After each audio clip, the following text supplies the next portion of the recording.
Hi everyone, it's Kathy. Thank you so much for joining me today. Today I'll be sharing how to create a Z-fold card, and I'll also share how to add some polka dots and plaid to the super cute unicorn from the new Unicorn Kisses stamp set. I'll also be using the new bokeh paper pad as well as the stitched and pierced circle dies. Here's a look at what the cards look like when they're finished. I am only going to share how I created the card with the purple unicorn because I did the same thing with the green unicorn. The only thing that I did different was I used the tartan plaid background stamp to add the texture, and on the purple one I used the lots of dots background stamp. So I started out by stamping this super cute little unicorn onto a piece of Cougar super smooth cardstock, and I did some very simple coloring. I just colored the whole unicorn using V quadruple 0. The next thing that I did off camera was I stamped the unicorn onto a piece of scratch paper so that I could create a couple of different masks. I wanted to mask off the horn, his eyes, the wings, his tail, and his hooves. The cutting out the masks was pretty easy to do, and I didn't want to use a whole sheet of masking paper, which is why I used just a piece of regular printer paper. And then to create the mask, I used my Zig 2A glue pen and let it dry. The nice thing about the Zig 2A glue pen is that if you let it dry completely before putting it on your project, it does become a temporary adhesive. The next thing I did was I inked up the lots of dots background stamp with some purple ink. Then I placed my cardstock on top of the stamp and used a piece of scratch paper to rub on the back to make sure the ink transferred really well.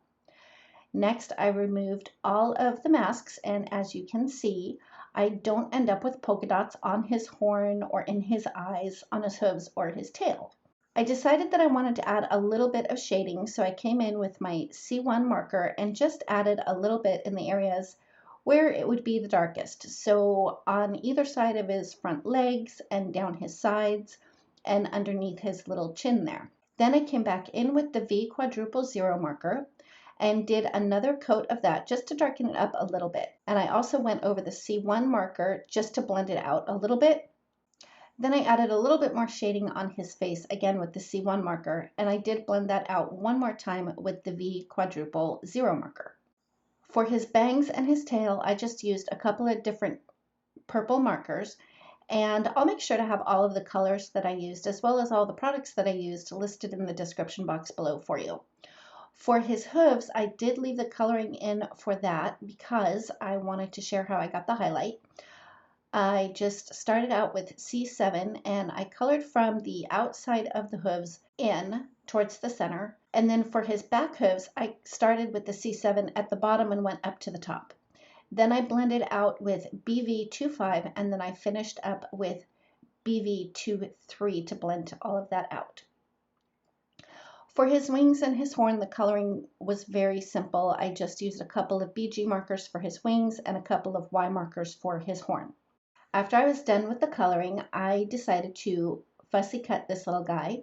For me, what I like to do is cut a lot of the background off so that I have a smaller piece of cardstock to work with.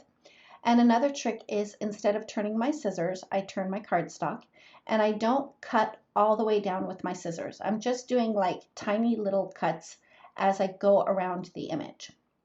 I also went around the edge after I had fussy cut him with a brush tip black marker just to clean up some of the not so perfectly cut edges. Moving on, to create the Z-fold card, you'll start with a piece of cardstock that measures 5.5 by 8.5. You'll score at 2 1/8 and 4 1/4. Then you'll fold on the score line at 4 1/4 like you would for a regular A2 size side folding card.